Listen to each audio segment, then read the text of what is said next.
ಸೂಕ್ತ ನ್ಯೂಸ್ ಇದರ ಎಲ್ಲ ವೀಕ್ಷಕರಿಗೆ ಇವತ್ತಿನ ಕಾರ್ಯಕ್ರಮಕ್ಕೆ ಆದರದ ಸ್ವಾಗತ.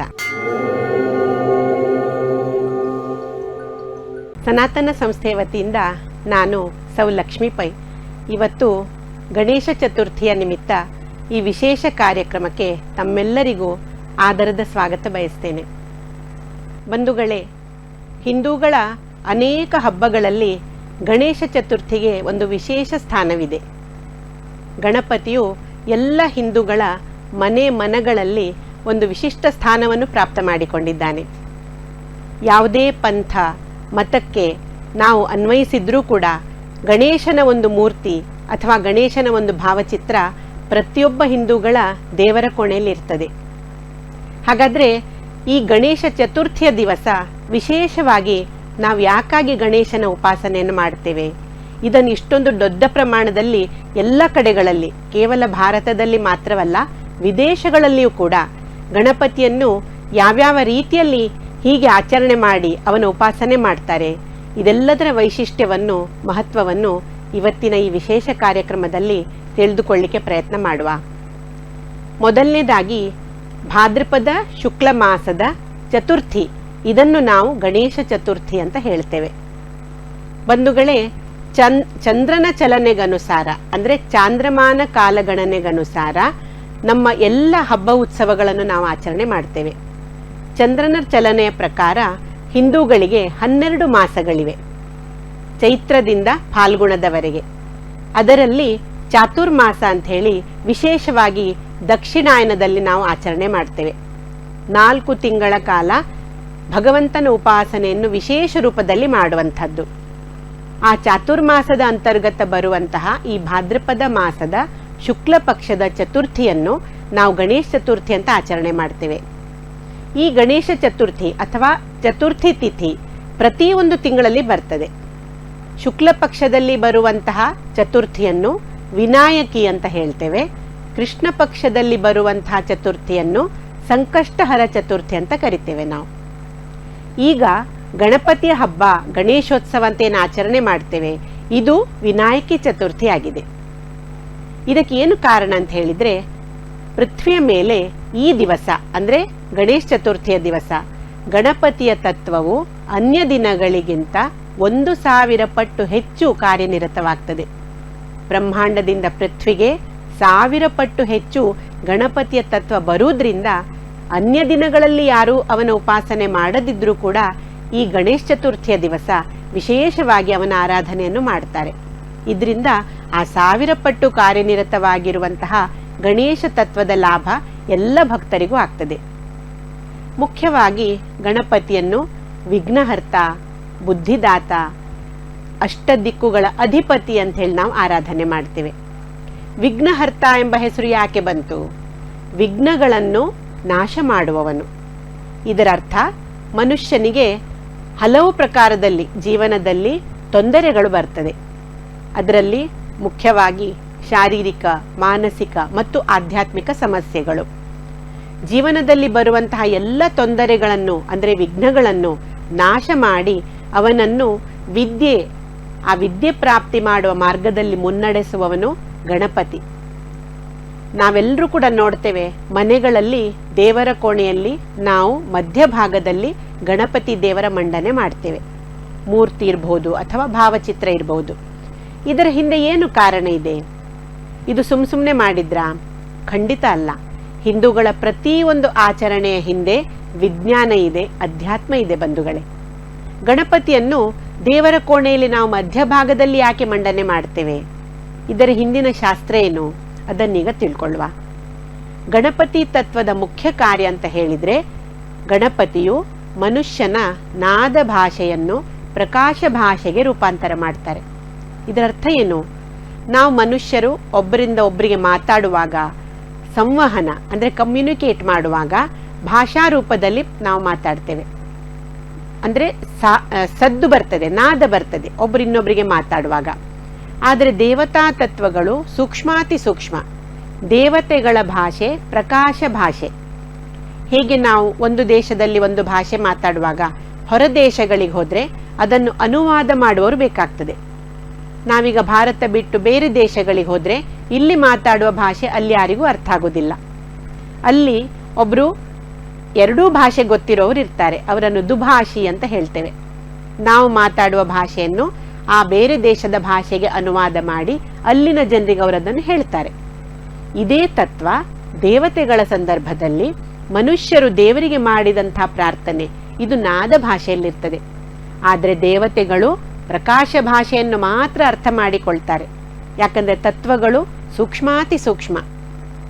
ಮನುಷ್ಯನು ದೇಹದಿಂದ ನಾಲಿಗೆಯಿಂದ ಶಬ್ದ ರೂಪದಲ್ಲಿ ಮಾತಾಡ್ತಾನೆ. ಆದರೆ ಗಣಪತಿ ತತ್ವ ಇದೊಂದು ವಿಶಿಷ್ಟವಾದ ತತ್ವ ಆಗಿರುವುದರಿಂದ ಮನುಷ್ಯರು ಮಾತನಾಡುವಂತಹ ಈ ನಾದ ಭಾಷೆಯನ್ನು ದೇವತೆಗಳ ಪ್ರಕಾಶ ಭಾಷೆಗೆ ರೂಪಾಂತರ ಮಾಡುವಂತಹ ಕಾರ್ಯವನ್ನು ಗಣಪತಿ ಮಾಡ್ತಾನೆ. ಹಾಗಾಗಿ ದೇವರ ಕೋಣೆಯಲ್ಲಿ ನಾವು ಮಧ್ಯಭಾಗದಲ್ಲಿ ಯಾಕೆ ಮಂಡನೆ ಮಾಡ್ತೇವೆ? ನಾವು ದೇವರ ಕೋಣೆಗೆ ಹೋಗಿ ಭಗವಂತನಿಗೆ ಪ್ರಾರ್ಥನೆ ಮಾಡುವಾಗ ಆ ಪ್ರಾರ್ಥನೆಯನ್ನು ಗಣಪತಿಯು ನಮ್ಮ ನಾದ ಭಾಷೆಯಿಂದ ಪ್ರಕಾಶ ಭಾಷೆಗೆ ರೂಪಾಂತರ ಮಾಡಿ ಆಯಾ ದೇವತೆಗೆ ತಲುಪಿಸ್ತಾನೆ. ಇಂತಹ ವಿಶಿಷ್ಟ ಕಾರ್ಯ ಮಾಡುವಂತಹ ಗಣಪತಿಯನ್ನು ನಾವು ಪ್ರಥಮ ಪೂಜಿತ ಅಂತ ಕೂಡ ಹೇಳ್ತೇವೆ. ಪ್ರಥಮ ಪೂಜಿತ ಅಂದ್ರೇನು? ಯಾವುದೇ ದೇವತೆಯ ಪೂಜೆ ಮಾಡಬೇಕಾದ್ರೆ ಮೊದಲಿಗೆ ಅಲ್ಲಿ ಗಣಪತಿಯನ್ನು ಪೂಜೆ ಮಾಡ್ತೇವೆ. ನೀವು ನೋಡಿರಬಹುದು, ನಮಗೆ ಪುರೋಹಿತರು ಮನೆಯಲ್ಲಿ ಸತ್ಯನಾರಾಯಣ ವ್ರತ ಇರಲಿ, ದುರ್ಗಾ ನಮಸ್ಕಾರ ಇರಲಿ, ಅಥವಾ ಅನ್ಯ ಯಾವುದೇ ದೇವತಾ ಪೂಜನೆ ಇದ್ರೂ ಕೂಡ ಪ್ರಾರಂಭದಲ್ಲಿ ವಿಘ್ನಹರ್ತನಾದ ಗಣಪತಿಯಲ್ಲಿ ಪ್ರಾರ್ಥನೆ ಮಾಡಿ ಮೊದಲು ಅವನಿಗೆ ಪೂಜೆ ಸಲ್ಲಿಸಲಾಗ್ತದೆ. ನಮ್ಮ ಪುರಂದರದಾಸರು ಇದರ ಬಗ್ಗೆ ಸುಂದರ ಕೀರ್ತನೆಯನ್ನು ಬರೆದಿದ್ದಾರೆ. ನಾವೆಲ್ಲರೂ ಭಜನೆ ಹೇಳುವಾಗ ಅದನ್ನು ಹಾಡ್ತೇವಲ್ವಾ? ಮೊದಲ್ ವಂದಿಪೆ ನಿನಗೆ ಗಣನಾಥ, ಬಂದ ವಿಘ್ನಗಳ ಕಳೆ ಗಣನಾಥ ಅಂಥೇಳಿ. ಹಾಗಾದ್ರೆ ಈ ವಿಘ್ನಗಳು ಅಂದ್ರೆ ಏನು? ಈ ಗಣಪತಿ ತತ್ವವು ಅಷ್ಟದಿಕ್ಕುಗಳಿಗೆ ಅಧಿಪತಿ ತತ್ವವಾಗಿದೆ. ಇದರರ್ಥ ಯಾವುದೇ ದೇವರ ಪೂಜೆಯನ್ನು ಮಾಡುವಾಗ ಆ ದೇವರನ್ನು ಅಲ್ಲಿ ಆವಾಹನೆ ಮಾಡಲಾಗ್ತದೆ. ಸತ್ಯನಾರಾಯಣ ದೇವರ ಪೂಜೆ ಮಾಡುವಾಗ ಆ ಸತ್ಯನಾರಾಯಣ ದೇವರನ್ನು ಅಲ್ಲಿ ಆವಾಹನೆ ಮಾಡ್ತಾರೆ ಮಂತ್ರದಿಂದ.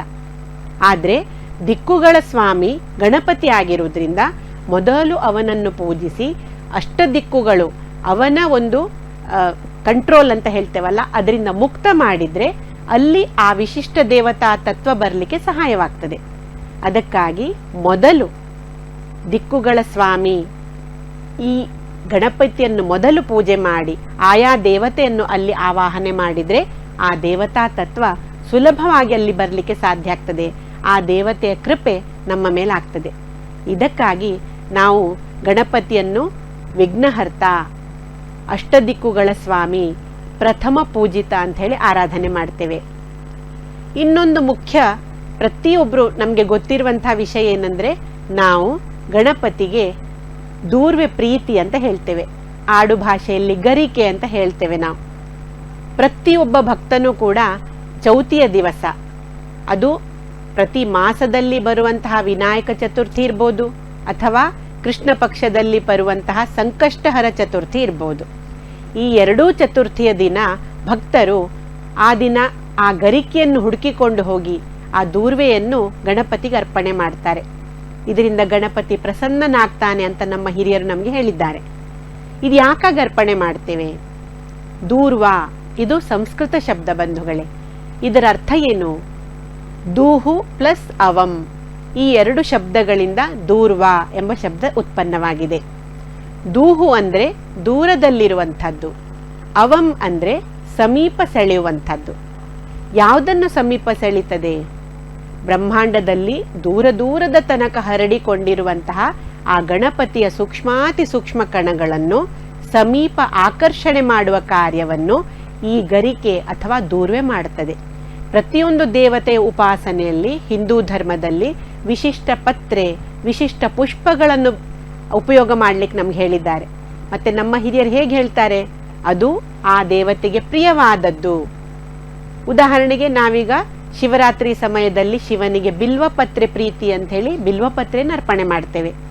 ವಿಷ್ಣುವಿಗೆ, ಕೃಷ್ಣನಿಗೆ ತುಳಸಿ ಪ್ರೀತಿ ಅಂತ ಹೇಳಿ ತುಳಸಿ ಅರ್ಪಣೆ ಮಾಡ್ತೇವೆ. ಯಾಕಾಗಿ ಮಾಡ್ತೇವೆ? ಆ ಬಿಲ್ವಪತ್ರೆ ಎಂಬ ಪತ್ರದಲ್ಲಿ ಅನ್ಯ ಎಲ್ಲ ಎಲೆಗಳಿಗಿಂತ ಶಿವನ ತತ್ವವನ್ನು ಅತ್ಯಧಿಕ ಪ್ರಮಾಣದಲ್ಲಿ ಆಕರ್ಷಣೆ ಮಾಡುವ ಸಾಮರ್ಥ್ಯ ಇರ್ತದೆ. ತುಳಸಿಯಲ್ಲಿ ವಿಷ್ಣು ತತ್ವವನ್ನು ಅತ್ಯಧಿಕ ಪ್ರಮಾಣದಲ್ಲಿ ಆಕರ್ಷಣೆ ಮಾಡುವ ಸಾಮರ್ಥ್ಯ ಇರ್ತದೆ. ಅದಕ್ಕಾಗಿ ಆಯಾ ದೇವತೆಯ ಉಪಾಸನೆಯಲ್ಲಿ ಆಯಾ ದೇವತಾ ತತ್ವವನ್ನು ಅಧಿಕ ಪ್ರಮಾಣದಲ್ಲಿ ಆಕರ್ಷಣೆ ಮಾಡುವ ಪತ್ರ ಪುಷ್ಪಗಳನ್ನು ನಾವು ಅರ್ಪಣೆ ಮಾಡ್ತೇವೆ. ಇದೇ ತತ್ವ ಗಣಪತಿಯ ವಿಷಯದಲ್ಲಿ ದೂರ್ವೆಗೆ ಇದು ಅಲ್ಲಿ ಅನ್ವಯವಾಗ್ತದೆ ಬಂಧುಗಳೇ. ಅದಕ್ಕಾಗಿ ನಮ್ಮ ಹಿರಿಯರು ನಮಗೆ ಈ ವಿಷಯವನ್ನು, ಈ ಆಧ್ಯಾತ್ಮಿಕ ಸತ್ಯವನ್ನು ಪ್ರತಿಯೊಬ್ಬ ಸಾಮಾನ್ಯ ವ್ಯಕ್ತಿ ಪಾಲನೆ ಮಾಡಲಿ ಅಂತ ಹೇಳಿ ನಮ್ಗೇನು ಹೇಳ್ತಾರೆ, ಗಣಪತಿಗೆ ಗರಿಕೆ ಪ್ರೀತಿ. ಅದಕ್ಕಾಗಿ ಪ್ರತಿಯೊಬ್ಬರು ಕೂಡ ಆ ಗರಿಕೆ ಹುಲ್ಲನ್ನು ಅಥವಾ ಈ ದೂರ್ವೆಯನ್ನು ಗಣೇಶನಿಗೆ ಅರ್ಪಣೆ ಮಾಡುವಂತಹ ಪ್ರಚಲಿತ ಪದ್ಧತಿ ಇದೆ. ಅದರಲ್ಲೂ ಕೂಡ ಮುಖ್ಯವಾಗಿ 21ರ ಸಂಖ್ಯೆಯಲ್ಲಿ ಅರ್ಪಣೆ ಮಾಡಬೇಕು ಅಂತ ಹೇಳಲಾಗ್ತದೆ. 21 ಎಂಬ ಸಂಖ್ಯೆ ಯಾಕಾಗಿ ಇಲ್ಲಿ ಹೇಳಲಾಗಿದೆ? ಇದಕ್ಕೂ ಕೂಡ ಅರ್ಥವಿದೆ. 21 ಈ ಅಂಕೆಯಲ್ಲಿ 2 ಮತ್ತು 1 ಈ 2 ಅಂಕೆಗಳಿದ್ದಾವೆ. 2 + 1 ಅಂದರೆ 3 ಸಂಖ್ಯೆ ಬರ್ತದೆ. 3ರ ಅರ್ಥ ಏನು ಬಂಧುಗಳೇ? 3ಕ್ಕೆ ಸಂಖ್ಯಾಶಾಸ್ತ್ರದ ಪ್ರಕಾರ ಬಹಳಷ್ಟು ಅರ್ಥಗಳಿವೆ. ಗಣಪತಿಯ ಸಂದರ್ಭದಲ್ಲಿ ಗಣಪತಿಯು ಕರ್ತ, ಧರ್ತ, ಹರ್ತ ಹೀಗೆ 3 ಕಾರ್ಯವನ್ನು ಮಾಡುವವನಾಗಿದ್ದಾನೆ. ಆ ಮಹಾಗಣಪತಿ ತತ್ವ ಈ 3 ಕಾರ್ಯಗಳನ್ನು ಮಾಡುವಂತಹ ತತ್ವ ಆಗಿರುವುದರಿಂದ 21ರ ಸಂಖ್ಯೆಯಲ್ಲಿ ದೂರ್ವೆಯನ್ನು ಸಮರ್ಪಣೆ ಮಾಡಿದ್ರೆ ಅಲ್ಲಿ ಗಣೇಶ ತತ್ವವು ಹೆಚ್ಚಿನ ಪ್ರಮಾಣದಲ್ಲಿ ಆಕರ್ಷಿತವಾಗಿ ಪೂಜಕನಿಗೆ ಲಾಭವಾಗ್ತದೆ. ಯಾವುದೇ ದೇವರ ಉಪಾಸನೆ ಯಾಕೆ ಮಾಡ್ತೇವೆ ನಾವು? ಆ ದೇವತೆಯ ಕೃಪೆ ನಮ್ಮ ಮೇಲಾಗಬೇಕು. ನಮ್ಮ ಜೀವನದಲ್ಲಿ ಬರುವಂತಹ ಎಲ್ಲ ಕಷ್ಟಗಳು, ಸಂಕಟಗಳು ದೂರ ಆಗಬೇಕು. ದೇವತೆಯ ಕೃಪೆಯಿಂದ ನಮ್ಮ ಜೀವನ ಆನಂದದಿಂದ ನಡಿಬೇಕು. ಇದು ಪ್ರತಿಯೊಬ್ಬ ಪೂಜಕನ, ಉಪಾಸಕನ ಪೂಜೆ ಮಾಡುವುದರ ಹಿಂದಿನ ಉದ್ದೇಶ ಆಗಿರ್ತದೆ. ಹಾಗಾಗಿ ಗಣಪತಿಯ ಪೂಜೆಯಲ್ಲಿ ನಾವೆಲ್ಲರೂ ಕೂಡ 21ರ ಸಂಖ್ಯೆಯಲ್ಲಿ ದೂರ್ವೆ ಅರ್ಪಣೆ ಮಾಡುವುದರಿಂದ ಆ ದೇವತಾ ತತ್ವ ಅಲ್ಲಿ ಜಾಗೃತವಾಗಿ ಮೂರ್ತಿಯಲ್ಲಿ ಆ ದೇವತೆಯ ತತ್ವ ಹೆಚ್ಚಿನ ಪ್ರಮಾಣದಲ್ಲಿ ಬರ್ತದೆ ಮತ್ತು ಪೂಜೆ ಮಾಡುವಂತಹ ಭಕ್ತನಿಗೆ ಅದರಿಂದ ಲಾಭವಾಗ್ತದೆ. ಅದಕ್ಕಾಗಿ ವಿಶೇಷವಾಗಿ ಪ್ರತಿ ತಿಂಗಳು ಬರುವಂತಹ ಶುಕ್ಲ ಪಕ್ಷದ ಚತುರ್ಥಿ ಇರ್ಬೋದು, ಕೃಷ್ಣ ಪಕ್ಷದಲ್ಲಿ ಸರ್ವೇ ಸಾಮಾನ್ಯ ವ್ಯಕ್ತಿಗಳು ಮಾಡುವಂತಹ ಸಂಕಷ್ಟಹರ ಚತುರ್ಥಿಯ ದಿವಸ ಕೂಡ ಪ್ರತಿಯೊಬ್ಬರು ಈ ದೂರ್ವೆಯನ್ನು ಗಣಪತಿಗೆ ಅರ್ಪಣೆ ಮಾಡ್ತಾರೆ. ಇಲ್ಲಿ ಒಂದು ಮುಖ್ಯ ವಿಷಯ ನಾವು ನೆನಪಿಡ್ಬೇಕು. ಆ ಗಣಪತಿಗೆ ಎಳಸಾದಂತಹ ಗರಿಕೆಯನ್ನು ಅರ್ಪಿಸಬೇಕು ಅಂತ ಶಾಸ್ತ್ರ ಹೇಳ್ತದೆ. ಬಾಲತೃಣಂ ಅಂತ ಹೇಳ್ತೇವೆ ನಾವು. ಬಲಿತಿರಬಾರ್ದು. ಬಲಿತ್ರೆ ಅದು ಹುಲ್ಲಾಗ್ತದೆ. ಎಳಸಾಗಿರುವಂತಹ ಬೆಸ ಸಂಖ್ಯೆಯಲ್ಲಿ ಗರಿಗಳಿರುವಂತಹ ಬಾಲತೃಣಂ ಇದನ್ನು ನಾವು ಅರ್ಪಣೆ ಮಾಡಬೇಕು. 3, 5, 7 ಈ ರೀತಿಯಲ್ಲಿ ಬೆಸ ಸಂಖ್ಯೆ ಇರುವಂತಹ ಗರಿ ಆ ದೂರ್ವೆಗಿರ್ತದೆ. ಇದಕ್ಕೇನು ಕಾರಣ? ಬೆಸ ಸಂಖ್ಯೆಯು ಶಕ್ತಿಯ ದರ್ಶಕವಾಗಿದೆ. ಮೂರ್ತಿಯಲ್ಲಿ ಹೆಚ್ಚಿನ ಪ್ರಮಾಣದಲ್ಲಿ ಗಣೇಶನ ಶಕ್ತಿ ಚೈತನ್ಯ ಆಕರ್ಷಿತ ಆಗಬೇಕೆಂಬುದಕ್ಕಾಗಿ ಈ ಬೆಸ ಸಂಖ್ಯೆಯ ಗರಿಗಳಿರುವಂತಹ ತುಂಬ ಎಳಸಾದಂತಹ ಆ ಗರಿಕೆಯನ್ನು ಅರ್ಪಣೆ ಮಾಡಿದರೆ ಪೂಜಕನಿಗೆ ತುಂಬ ಲಾಭವಾಗ್ತದೆ. ಅದೇ ರೀತಿ ಗಣಪತಿಗೆ ಕೆಂಪು ದಾಸವಾಳವನ್ನು ಸಮರ್ಪಣೆ ಮಾಡಬೇಕು ಅಂತ ಶಾಸ್ತ್ರ ಹೇಳ್ತದೆ. ಗಣಪತಿಯ ವರ್ಣನೆ ಗಣಪತಿ ಅಥರ್ವ ಶೀರ್ಷದಲ್ಲಿ ಈ ರೀತಿ ಮಾಡಿದ್ದಾರೆ.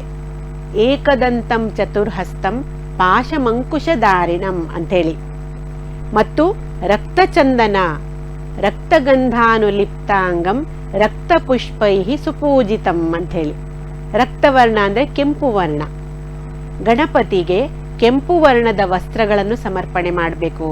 ಕೆಂಪು ಬಣ್ಣದ ಹೂಗಳನ್ನು ಅವನ ಪೂಜೆಯಲ್ಲಿ ಬಳಸಬೇಕು. ಇದೆಲ್ಲ ನಮಗೆ ಶಾಸ್ತ್ರ ಯಾಕೆ ಹೇಳಿದ್ದು? ನಮ್ಮ ಋಷಿ ಮುನಿಗಳು ಬಹಳ ವರ್ಷಗಳ ಕಾಲ, ಸಾವಿರಾರು ವರ್ಷ ತಪಸ್ಸು ಮಾಡಿ ಪ್ರತಿಯೊಂದು ದೇವತೆಯನ್ನು ಸಾಕ್ಷಾತ್ಕಾರ ಮಾಡಿಕೊಂಡ್ರು. ಅವರು ತಮ್ಮ ಆತ್ಮಜ್ಞಾನದಿಂದ ಪಡೆದಂತಹ ಏನು ಜ್ಞಾನ ಇದೆ ಅದು ಸರ್ವೇ ಸಾಮಾನ್ಯರಿಗೆ ಗೊತ್ತಾಗಬೇಕಂತ ಹೇಳಿ ಅವರು ಶಾಸ್ತ್ರವನ್ನು ಮಾಡಿಟ್ಟಿದ್ದಾರೆ. ಹಿಂದೂ ಧರ್ಮದ ಪ್ರಕಾರ ಗಣಪತಿಯ ವರ್ಣ ಕೆಂಪು ವರ್ಣ. ಹಾಗಾಗಿ ಮೂರ್ತಿ ಕೂಡ ಕೆಂಪು ವರ್ಣದ್ದನ್ನೇ ನಾವು ತರ್ತೇವೆ. ಇದೆಲ್ಲ ನಮಗೆ ಗೊತ್ತಿರುವಂಥದ್ದು. ಆದರೆ ಆ ಕೆಂಪು ವರ್ಣವೇ ಯಾಕೆ ಮಾಡ್ತೇವೆ? ಕೆಂಪು ಬಣ್ಣದ ವಸ್ತ್ರಗಳನ್ನು ಯಾಕೆ ಅರ್ಪಣೆ ಮಾಡ್ತೇವೆ? ಯಾಕಂದ್ರೆ ಆ ಗಣಪತಿ ತತ್ವ ಸೂಕ್ಷ್ಮಾತಿ ಸೂಕ್ಷ್ಮ ತತ್ವ, ಅದರ ಸಾಕ್ಷಾತ್ಕಾರ ನಮ್ಮ ಋಷಿ ಮುನಿಗಳಿಗಾದಂತಹ ಸಮಯದಲ್ಲಿ ಅದು ಕೆಂಪು ವರ್ಣದಲ್ಲಿ ಗೋಚರವಾಯಿತು. ರಕ್ತವರ್ಣ ಅಂತ ಹೇಳ್ತೇವೆ. ಆ ವರ್ಣದ ಕಡೆಗೆ ಆ ತತ್ವ ಹೆಚ್ಚಿನ ಪ್ರಮಾಣದಲ್ಲಿ ಆಕರ್ಷಿತವಾಗ್ತದೆ. ಅದಕ್ಕಾಗಿ ಗಣಪತಿಯ ಪೂಜೆಯಲ್ಲಿ ಕೆಂಪು ಬಣ್ಣದ ವಸ್ತ್ರ ಅರ್ಪಣೆ ಮಾಡಬೇಕು. ರಕ್ತ ಚಂದನವನ್ನು ಅವನಿಗೆ ಲೇಪಿಸಬೇಕು, ಅದೇ ರೀತಿ ರಕ್ತವರ್ಣದ ಪುಷ್ಪಗಳನ್ನು ಅವನಿಗೆ ಅರ್ಪಣೆ ಮಾಡಬೇಕು ಅಂತ. ಈ ಕೆಂಪು ಬಣ್ಣದ ಹೂಗಳಲ್ಲಿ ಮುಖ್ಯವಾಗಿ ದಾಸವಾಳದ ಹೂ ಹೆಚ್ಚಾಗಿ ನಾವು ಅರ್ಪಣೆ ಮಾಡ್ತೇವೆ ಗಣಪತಿಗೆ. ಬಂಧುಗಳೇ, ದೇವತೆಗೆ ನಾವು ಹೂವನ್ನು ಅರ್ಪಿಸುವಾಗ ಅದಕ್ಕೆ ತೊಟ್ಟಿರ್ಬೇಕು. ಯಾವಾಗಲೂ ತೊಟ್ಟು ಇಲ್ಲದಂತಹ ಹೂವನ್ನು ಅರ್ಪಣೆ ಮಾಡಿದ್ರೆ ನಮಗೆ ತತ್ವದ ಲಾಭ ಆಗೋದಿಲ್ಲ. ಇದು ಯಾಕಂತ ಹೇಳಿದ್ರೆ ಆ ತೊಟ್ಟನ್ನು ಗಣಪತಿಯ ವಿಗ್ರಹ ಅಥವಾ ಭಾವಚಿತ್ರದ ಕಡೆಗೆ ಬರುವಂತೆ ಮತ್ತು ಆ ಹೂವಿನ ಪಕಳೆಗಳು ನಮ್ಮ ಕಡೆಗೆ ಬರುವ ಹಾಗೆ ಅರ್ಪಣೆ ಮಾಡಬೇಕು. ಇದರಿಂದ ಆ ತೊಟ್ಟಿನ ಮೂಲಕ ಆ ವಿಶಿಷ್ಟ ದೇವತಾ ತತ್ವ ಹೂವಿನಲ್ಲಿ ಆಕರ್ಷಿತವಾಗ್ತದೆ ಮತ್ತು ಅದರ ಪಕಳೆಗಳಿದೆಲ್ಲ ಎಸಳುಗಳು, ಇದರಿಂದ ಪೂಜಕನಿಗೆ ಆ ತತ್ವ ಪ್ರಕ್ಷೇಪಣೆ ಆಗ್ತದೆ, ಸ್ಪ್ರೆಡ್ ಆಗ್ತದೆ. ಈ ದೃಷ್ಟಿಯಿಂದ ಗಣಪತಿಗೆ ಕೆಂಪು ವರ್ಣದ ದಾಸವಾಳವನ್ನು ಸಮರ್ಪಿಸುವುದು ಸರ್ವೇ ಸಾಮಾನ್ಯ, ಇದೊಂದು ಪದ್ಧತಿಯಾಗಿದೆ. ಇದೆಲ್ಲದರ ಹಿಂದೆ ಇರುವಂತಹ ಹಿಂದೂ ಧರ್ಮದ ಈ ವಿಶೇಷ ತತ್ವ ಅಥವಾ ಎಷ್ಟು ವೈಜ್ಞಾನಿಕತೆ ಇದೆ, ಇದೆಲ್ಲ ನಮ್ಮ ಗಮನಕ್ಕೆ ಬರ್ತದೆ ಬಂಧುಗಳೇ. ಇದರ ಜೊತೆಗೆ ಗಣಪತಿಯ ವಿಶಿಷ್ಟ ಮೂರ್ತಿಗಳ ಉಪಾಸನೆ ಬಗ್ಗೆ ಕೂಡ ಶಾಸ್ತ್ರ ಹೇಳ್ತದೆ ನಮಗೆ. ನಾವೆಲ್ಲರೂ ಕೇಳಿರ್ಬೋದು, ಗಣಪತಿಯ ಮೂರ್ತಿ, ಬಲಮುರಿ ಗಣಪತಿ, ಎಡಮುರಿ ಗಣಪತಿ, ಇದೆಲ್ಲವನ್ನು ನಾವು ಕೇಳಿರಬಹುದು ಅಥವಾ ನೋಡಿರ್ತೇವೆ ನಾವು. ಇದರ ಅರ್ಥ ಏನು? ಗಣಪತಿಯ ಮೂರ್ತಿ ಬಲಗಡೆಗೆ ತಿರುಗಿಕೊಂಡಿರುವಂತಹ ಸೊಂಡಿಲಾಗಿದ್ರೆ ಇದನ್ನು ಬಲಮುರಿ ಗಣಪತಿ ಅಂತ ಹೇಳ್ತೇವೆ. ಎಡಕ್ಕೆ ತಿರುಗಿರುವ ಸೊಂಡಿಲಿರುವಂತಹ ಗಣೇಶನನ್ನು ಎಡಮುರಿ ಗಣಪತಿ ಅಂತ ಹೇಳ್ತೇವೆ. ಇದರಲ್ಲಿರುವಂತಹ ಭೇದ ಏನು, ಇದರ ಮಹತ್ವ ಏನು, ಅದನ್ನೀಗ ತಿಳ್ಕೊಳ್ಳುವ. ಬಂಧುಗಳೇ, ನಾವು ಪೂರ್ವಾಭಿಮುಖವಾಗಿ ನಿಂತರೆ ನಮ್ಮ ಬಲಬದಿಗೆ ದಕ್ಷಿಣ ದಿಕ್ಕು ಬರ್ತದೆ, ಎಡಬದಿಗೆ ಉತ್ತರ ದಿಕ್ಕು ಬರ್ತದೆ. ದಕ್ಷಿಣ ಅಂದ್ರೆ ಬಲ ಅಂತ ಅರ್ಥ. ಪ್ರತಿಯೊಬ್ಬ ಮನುಷ್ಯನ ದೇಹದ ಬಲಭಾಗದಲ್ಲಿ ಸೂರ್ಯನಾಡಿ ಇರ್ತದೆ. ಸೂರ್ಯನಾಡಿ ಅತ್ಯಂತ ಶಕ್ತಿಶಾಲಿ, ಸಾಮರ್ಥ್ಯಶಾಲಿ ಆಗಿರುವಂಥದ್ದು. ಹಾಗಾಗಿ ಬಲಗಡೆಗೆ ಸೊಂಡಿಲು ತಿರುಗಿರುವಂತಹ ಗಣಪತಿ ಅಂದ್ರೆ ಅತ್ಯಂತ ಶಕ್ತಿಶಾಲಿಯಾದಂತಹ ಮೂರ್ತಿ. ಅದೇ ಥರ ಇದು ದಕ್ಷಿಣ ದಿಕ್ಕು. ದಕ್ಷಿಣ ದಿಕ್ಕು ಅಂದ್ರೆ ಏನು? ಯಮಲೋಕ ಇರುವಂತಹ ದಿಕ್ಕು ಅಂತ ಹೇಳ್ತೇವೆ ನಾವು. ಯಮಲೋಕದ ದಿಕ್ಕು ಅಂತ ಹೇಳಿದ್ರೆ ಅಲ್ಲಿಂದ ಪ್ರಚಂಡ ಪ್ರಮಾಣದಲ್ಲಿ ರಜತಮಾತ್ಮಕ ಸ್ಪಂದನಗಳು ಬರ್ತಾ ಇರ್ತದೆ. ಇದು ಮನುಷ್ಯನಿಗೆ ಸರ್ವೇ ಸಾಮಾನ್ಯವಾಗಿ ಇದನ್ನು ಎದುರಿಸಲಿಕ್ಕೆ ಆಗುವುದಿಲ್ಲ. ಹಾಗಾಗಿ ಗಣಪತಿ ಬಲಗಡೆ ಸೊಂಡಿಲಿರುವಂತಹ ಮೂರ್ತಿ ಅಂದ್ರೆ ಆ ಯಮನ ದಿಕ್ಕಿನಿಂದ, ದಕ್ಷಿಣ ದಿಕ್ಕಿನಿಂದ ಬರುವಂತಹ ರಜತಮಾತ್ಮಕ ಲಹರಿಗಳನ್ನು ಎದುರಿಸುವ ಸಾಮರ್ಥ್ಯ ಉಳ್ಳವನು, ಅಂದ್ರೆ ಅತ್ಯಂತ ಶಕ್ತಿಶಾಲಿ ಆಗಿರುವಂಥವನು.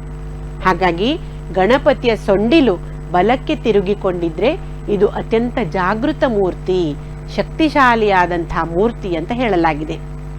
ಇಂತಹ ಮೂರ್ತಿಗಳನ್ನು ಸರ್ವೇ ಸಾಮಾನ್ಯವಾಗಿ ದೇವಾಲಯಗಳಲ್ಲಿ ಮಾತ್ರ ಪೂಜೆ ಮಾಡಬೇಕು. ಮನೆಗಳಲ್ಲಿ ನಾವು ಎಡಗಡೆಗೆ ಸೊಂಡಿಲಿರುವಂತಹ ಮೂರ್ತಿಯನ್ನು ಬಳಸಬೇಕು. ಯಾಕಂದ್ರೆ ಬಲಗಡೆಗೆ ಸೊಂಡಿಲಿರುವಂತಹ ಮೂರ್ತಿ ಈಗಾಗಲೇ ತಿಳ್ಕೊಂಡ ಹಾಗೆ ಅತ್ಯಂತ ಶಕ್ತಿಶಾಲಿ ಆಗಿರೋದ್ರಿಂದ ಅಂತಹ ಪೂಜೆಗೆ ನಾವು ಅಂತಹ ಮೂರ್ತಿಯನ್ನು ಮನೆಯಲ್ಲಿ ಇಟ್ಟುಕೊಂಡ್ರೆ ಅದಕ್ಕೆ ಶಾಸ್ತ್ರದಲ್ಲಿ ಹೇಳಿದಂತಹ ಎಲ್ಲ ನಿಯಮಗಳನ್ನು ಪಾಲಿಸಿ ಪೂಜೆ ಮಾಡಬೇಕಾಗ್ತದೆ. ಮನೆಯಲ್ಲಿರುವಂತಹ ಗೃಹಸ್ಥರಿಗೆ ಇದು ಅಶಕ್ಯವಾಗಿರ್ತದೆ. ಹಾಗಾಗಿ ಇಂತಹ ಶಕ್ತಿಶಾಲಿ ಜಾಗೃತ ಮೂರ್ತಿಯನ್ನು ದೇವಾಲಯಗಳಲ್ಲಿ ಎಲ್ಲ ನಿಯಮಗಳನ್ನು ಪಾಲಿಸಿ ತ್ರಿಕಾಲ ಪೂಜೆ ಮಾಡುವಂತಹ ಅಂತಹ ಪವಿತ್ರ ಸ್ಥಾನಗಳಲ್ಲಿಟ್ಟು ಪೂಜೆ ಮಾಡಬೇಕು ಅಂತ ಹೇಳಲಾಗಿದೆ. ಮನೆಯಲ್ಲಿ ನಮ್ಮಂತಹ ಸರ್ವೇ ಸಾಮಾನ್ಯರು ಗಣಪತಿಯ ಯಾವುದಾದ್ರೂ ಮೂರ್ತಿ ಇಟ್ಟು ಪೂಜೆ ಮಾಡಬೇಕಂತಾದ್ರೆ ಎಡಗಡೆಗೆ ಸೊಂಡಿಲಿರುವಂತಹದ್ದನ್ನು ನಾವು ಉಪಯೋಗ ಮಾಡಬೇಕು. ಎಡಗಡೆ ಅಂತ ಹೇಳಿದ್ರೆ ಇದು ಶರೀರದ ಎಡಭಾಗದಲ್ಲಿ ಚಂದ್ರನಾಡಿ ಇರ್ತದೆ. ಚಂದ್ರನಾಡಿ ಶೀತಲತೆಯನ್ನು ಕೊಡುವಂತಹದ್ದು, ಆಧ್ಯಾತ್ಮಿಕ ಶಕ್ತಿಯನ್ನು ಅಂದ್ರೆ ಆನಂದವನ್ನು ನೀಡುವಂತಹದ್ದು. ಹಾಗಾಗಿ ಮನೆಯಲ್ಲಿ ಪೂಜೆ ಮಾಡುವಾಗ ಎಡಬದಿಗೆ ಸೊಂಡಿಲು ತಿರುಗಿರುವಂತಹ ಎಡಮುರಿ ಗಣಪತಿಯನ್ನು ಇಟ್ಟು ಪೂಜೆ ಮಾಡುವುದು ಅತ್ಯಂತ ಸೂಕ್ತ.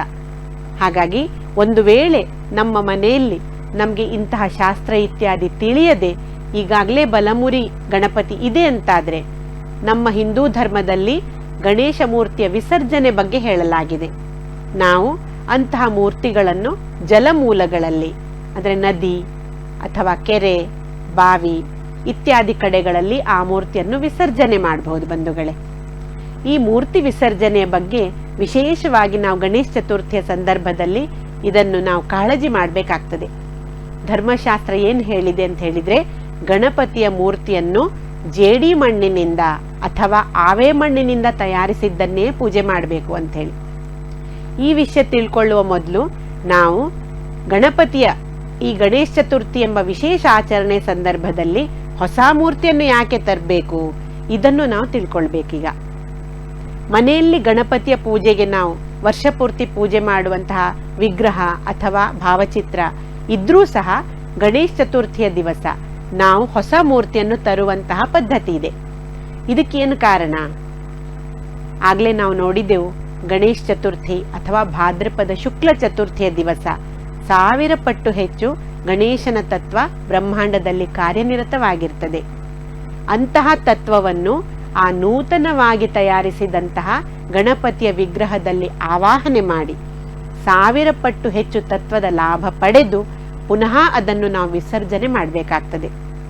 ಮನೆಯಲ್ಲಿ ನಿತ್ಯ ಪೂಜೆ ಮಾಡುವಂತಹ ವಿಗ್ರಹದಲ್ಲಿ ಈ ತತ್ವವನ್ನು ಆಕರ್ಷಣೆ ಮಾಡಿದ್ರೆ, ಆ ಮೂರ್ತಿ ಜಾಗೃತವಾದ್ರೆ ವರ್ಷ ಪೂರ್ತಿ ಅದಕ್ಕೆ ನಾವು ಎಲ್ಲ ನಿಯಮಗಳನ್ನು ಪಾಲನೆ ಮಾಡಿ ಅದರ ಆರಾಧನೆ ಮಾಡುವುದು ಅಸಾಧ್ಯವಾಗಿರ್ತದೆ. ಯಾಕಂದ್ರೆ ಗೃಹಸ್ಥರು ಮನೆಯಲ್ಲಿರುವಂಥವ್ರು ಅಂತ ಹೇಳಿದ್ರೆ ಅಲ್ಲಿ ಜನನ ಮರಣ ಬರ್ತದೆ, ಅನೇಕ ಪ್ರಕಾರದ ಸೂತಕಗಳು ಬರ್ಬೋದು, ಅಶುದ್ಧಿ ಇತ್ಯಾದಿ ಆಗ್ಬೋದು. ಆವಾಗ ನಮಗೆ ವರ್ಷ ಪೂರ್ತಿ ಈ 1000 ಪಟ್ಟು ಹೆಚ್ಚು ತತ್ವ ಬಂದಂತಹ ಮೂರ್ತಿಯ ಉಪಾಸನೆ ಮಾಡ್ಲಿಕ್ಕೆ ಸಾಧ್ಯ ಆಗೋದಿಲ್ಲ. ಅದಕ್ಕಾಗಿ 1000 ಪಟ್ಟು ಹೆಚ್ಚು ತತ್ವವನ್ನು ಆಕರ್ಷಿಸುವಂತಹ ನೂತನ ಮೂರ್ತಿಯನ್ನು ನಾವು ಆವೇ ಮಣ್ಣಿನಿಂದ ತಯಾರಿಸಿದಂತಹ ಮೂರ್ತಿಯಲ್ಲಿ ಅದನ್ನು ಆಕರ್ಷಣೆ ಮಾಡಿ ಪೂಜೆ ಮಾಡಿ ನಂತರ ಅದನ್ನು ಗೌರವಪೂರ್ವಕವಾಗಿ ಭಕ್ತಿಯಿಂದ ವಿಸರ್ಜನೆ ಮಾಡಬೇಕು ಅಂತ ಶಾಸ್ತ್ರ ಹೇಳಿದೆ. ಈಗ ಸಮಾಜದಲ್ಲಿ ಸರ್ವೇ ಸಾಮಾನ್ಯವಾಗಿ ನಾವು ಏನು ನೋಡ್ತೇವೆ ಅಂತ ಹೇಳಿದ್ರೆ, ಆವೇ ಮಣ್ಣಿನ ಬದಲಾಗಿ ಪ್ಲಾಸ್ಟರ್ ಆಫ್ ಪ್ಯಾರಿಸ್ನಿಂದ ತಯಾರಿಸಿದಂತಹ ಮೂರ್ತಿಯನ್ನು ತರ್ತಾರೆ. ಇದರ ಹಿಂದೆ ಅನೇಕ ಕಾರಣಗಳನ್ನು ಹೇಳ್ತಾರೆ. ಮಣ್ಣಿನಿಂದ ತಯಾರಿಸಿದ ಮೂರ್ತಿ ತುಂಬ ಭಾರ ಇರ್ತದೆ, ಪ್ಲಾಸ್ಟರ್ ಆಫ್ ಪ್ಯಾರಿಸ್ ಇದು ಹಗುರ ಇರ್ತದೆ, ಅದಕ್ಕಾಗಿ ಇದನ್ನು ಬಳಕೆ ಮಾಡುವುದು ಅಂತ ಹೇಳಿ. ಈ ಸಂದರ್ಭದಲ್ಲಿ ನಾವೆಲ್ಲರೂ ಬಹುಮುಖ್ಯವಾದಂತಹ ಒಂದು ವಿಷಯವನ್ನು ಗಮನದಲ್ಲಿಡಬೇಕಾಗ್ತದೆ. ಪಾರ್ವತಿ ದೇವಿಯು ಪ್ರಥಮ ಬಾರಿಗೆ ಗಣಪತಿಯನ್ನು ಮೃತ್ತಿಕೆಯಿಂದ ಅಂದ್ರೆ ಮಣ್ಣಿನಿಂದ ತಯಾರು ಮಾಡ್ತಾಳೆ. ಅದರಲ್ಲಿ ಪ್ರಾಣ ಪ್ರತಿಷ್ಠೆ ಮಾಡಿ ಗಣೇಶನನ್ನು ಅವಳು ಜನ್ಮಕ್ಕೆ ತರ್ತಾಳೆ. ಹಾಗಾಗಿ ಗಣಪತಿ ತತ್ವ ಇದು ಪೃಥ್ವಿ ತತ್ವದಲ್ಲಿ ಹೆಚ್ಚು ಪ್ರಮಾಣದಲ್ಲಿ ಬರ್ತದೆ. ಅದು ಅವನ ಮೂಲ ಮೂರ್ತಿ ಅಲ್ವಾ, ಆ ಮೂಲ ಸ್ಥಿತಿ ಅವನದ್ದು ಮೃತ್ತಿಕೆಯಿಂದ ತಯಾರಾಗಿತ್ತು. ಹಾಗಾಗಿ ಆವೇ ಮಣ್ಣಿನಿಂದ ತಂದಂತಹ ಮೂರ್ತಿಯಲ್ಲಿ ಆ 1000 ಪಟ್ಟು ಹೆಚ್ಚು ಗಣಪತಿಯ ತತ್ವ ಬೇಗ ಆಕರ್ಷಿತವಾಗ್ತದೆ, ಹೆಚ್ಚು ಪ್ರಮಾಣದಲ್ಲಿ ಹೆಚ್ಚು ಸಮಯದಲ್ಲಿ ಇರ್ತದೆ. ಆಗ ನಮ್ಗಲ್ಲಿ ಪೂಜೆ ಮಾಡಿದ್ರೆ ಲಾಭವಾಗ್ತದೆ. ಪ್ಲಾಸ್ಟರ್ ಆಫ್ ಪ್ಯಾರಿಸ್ ಎಂಬುದು ಕೃತಕ ವಸ್ತು, ಇದು ಪ್ರಾಕೃತಿಕ ವಸ್ತು ಅಲ್ಲ ಬಂಧುಗಳೇ. ಹಾಗಾಗಿ ಈ ಅಪ್ರಾಕೃತಿಕ ವಸ್ತು ಇದರಿಂದ ನಾವು ಮೂರ್ತಿ ತಯಾರು ಮಾಡಿದ್ರೂ ಕೂಡ ಆಧ್ಯಾತ್ಮಿಕ ಸ್ತರದಲ್ಲಿ ನಮ್ಗದರ ಲಾಭ ಆಗೋದಿಲ್ಲ. ಅದು ಗಣಪತಿಯ ರೂಪ ಇದ್ರೂ ಕೂಡ ಅದು ಅಪ್ರಾಕೃತಿಕ ವಸ್ತು, ಅದರಲ್ಲಿ 1000 ಪಟ್ಟು ಹೆಚ್ಚು ತತ್ವ ಬರಲಿಕ್ಕೆ ಸಾಧ್ಯ ಆಗೋದಿಲ್ಲ. ಇದರಿಂದ ನಮಗೆ ಅಪೇಕ್ಷಿತ ಆಧ್ಯಾತ್ಮಿಕ ಲಾಭ ಆಗದೇ ಇರೋದ್ರಿಂದ ನಾವು ಆವೇ ಮಣ್ಣಿನಿಂದ ತಯಾರಿಸಿದ ಮೂರ್ತಿಯನ್ನು ತಂದು ಪೂಜಿಸಿದ್ರೆ ನಮ್ಗೆ ಹೆಚ್ಚಿನ ಲಾಭ ಆಗ್ತದೆ ಬಂಧುಗಳೇ. ಇನ್ನೊಂದು ಮುಖ್ಯ ವಿಷಯ, ನಮಗೆ ಈ ಪೂಜೆ ಮಾಡಿದ ನಂತರ ಆ ವಿಗ್ರಹವನ್ನು ನಾವು ಹೆಚ್ಚಾಗಿ ಜಲಮೂಲಗಳಲ್ಲಿ ವಿಸರ್ಜನೆ ಮಾಡಲಿಕ್ಕೆ ಶಾಸ್ತ್ರ ಹೇಳಿದೆ ನಮಗೆ. ನದಿ, ಕೆರೆ, ಬಾವಿ ಇದರಲ್ಲಿ ನಾವು ಗಣಪತಿಯನ್ನು ವಿಸರ್ಜನೆ ಮಾಡೋದು ಹಿಂದಿನಿಂದ ನಡೆದುಕೊಂಡು ಬಂದಂತಹ ಪದ್ಧತಿ. ಆದರೆ ಈಗ ತಯಾರು ಮಾಡ್ತಾ ಇರುವಂತಹ ಈ ಪ್ಲಾಸ್ಟರ್ ಆಫ್ ಪ್ಯಾರಿಸ್ ಮೂರ್ತಿಯನ್ನು ಇಂತಹ ಜಲಮೂಲಗಳಲ್ಲಿ ನಾವು ವಿಸರ್ಜನೆ ಮಾಡಿದ್ರೆ ಅದು ಬೇಗ ನೀರಿನಲ್ಲಿ ಕರಗುವುದಿಲ್ಲ. ಆವೇ ಮಣ್ಣಾದ್ರೆ ಅದು ಪ್ರಕೃತಿಯದ್ದೇ ಒಂದು ಭಾಗ, ಅದು ನೀರಿನಲ್ಲಿ ಬೇಗ ಕರಗ್ತದೆ. ಮತ್ತು ಆ ನದಿಯ ನೀರು ಎಷ್ಟು ದೂರದ ತನಕ ಹರಿದುಕೊಂಡು ಹೋಗ್ತದೆ, ಅಲ್ಲಿ ಆ ವಿಶಿಷ್ಟವಾದ ಗಣಪತಿಯ ತತ್ವ ಅದು ಹರಿದುಕೊಂಡು ಹೋಗಿ ತನ್ನ ಸುತ್ತಮುತ್ತಲಿನ ವಾಯುಮಂಡಲವನ್ನು ಶುದ್ಧ ಮಾಡ್ತದೆ. ಬಾಷ್ಪೀಭವನವಾದಂತಹ ಆ ನೀರಿನಿಂದ ಮುಂದೆ ನಮಗೆ ಬರುವಂತಹ ಮಳೆಯಲ್ಲಿ ಕೂಡ ಆ ಗಣಪತಿಯ ತತ್ವ ಬರಲಿಕ್ಕೆ ಸಹಾಯ ಆಗ್ತದೆ. ನದಿಯ ನೀರು ತುಂಬ ದೂರದ ತನಕ ಹರಿದು ಮುಂದೆ ಸಾಗರವನ್ನು ಸೇರ್ತದೆ ಬಂಧುಗಳೇ. ಅದೇ ರೀತಿ ನಾವು ನೀರು ಕುಡಿಯುವಂತಹ ಬಾವಿ, ಕೆರೆ ಇದರಲ್ಲಿ ಕೂಡ ನಾವು ಈ ಪ್ರಾಕೃತಿಕವಾದಂತಹ ಆವೇ ಮಣ್ಣಿನ ಮೂರ್ತಿಯನ್ನು ವಿಸರ್ಜನೆ ಮಾಡಿದ್ರೆ ಅಲ್ಲಿ ಅದು ಬೇಗ ಕರಗಿ ಕೂಡ ಹೋಗ್ತದೆ. ಅದರ ತತ್ವದ ಲಾಭ ಕೂಡ ಆಗ್ತದೆ. ಪ್ಲಾಸ್ಟರ್ ಆಫ್ ಪ್ಯಾರಿಸ್ ಎಂಬುದು ಇದು ಕೃತಕ ವಸ್ತು ಆಗಿರುವುದರಿಂದ ಇದನ್ನು ಜಲಮೂಲದಲ್ಲಿ ವಿಸರ್ಜನೆ ಮಾಡುವಾಗ ಅದು ಅದರಲ್ಲಿ ಕರಗುವುದಿಲ್ಲ. ಆ ಕೃತಕ ವಸ್ತುವಿನ ಏನು ರಾಸಾಯನಿಕಗಳು ನೀರಿನಲ್ಲಿ ಬಂದು ಅದರಿಂದ ಆ ನೀರು ಸೇವನೆ ಮಾಡುವವರಿಗೂ ಕೂಡ ಹಾನಿಯಾಗುವ ಸಾಧ್ಯತೆ ಇರ್ತದೆ. ಈ ಕಾರಣದಿಂದ ನಾವೆಲ್ಲರೂ ಕೂಡ ಜೇಡಿಮಣ್ಣು ಅಥವಾ ಆವೆ ಮಣ್ಣಿನಿಂದ ತಯಾರಿಸಿದಂತಹ ಆ ಪ್ರಾಕೃತಿಕ ಮೂರ್ತಿಯನ್ನೇ ಉಪಯೋಗ ಮಾಡಲಿಕ್ಕೆ ಎಲ್ಲರೂ ನಾವು ನಿಶ್ಚಯ ಮಾಡುವ ಬಂಧುಗಳೇ. ಸನಾತನ ಸಂಸ್ಥೆಯ ವತಿಯಿಂದ ಎಲ್ಲ ಮೂರ್ತಿಕಾರರಿಗೆ ಭೇಟಿ ಮಾಡಿ ಈ ತತ್ವದ ಬಗ್ಗೆ ಅರಿವು ಮೂಡಿಸಿ ಪ್ರಾಕೃತಿಕ ರೂಪದಲ್ಲಿ ಆವೆ ಮಣ್ಣಿನಿಂದಲೇ ಗಣಪತಿಯನ್ನು ತಯಾರು ಮಾಡಬೇಕಂತ ಹೇಳಿ ಅವರ ಮನವೊಲಿಸುವ ಒಂದು ಪ್ರಬೋಧನೆಯನ್ನು ಮಾಡಲಾಗ್ತದೆ. ಯಾಕಂದ್ರೆ ಸಮಾಜಕ್ಕೆ ಇದರಿಂದ ಲಾಭ ಆಗಬೇಕು.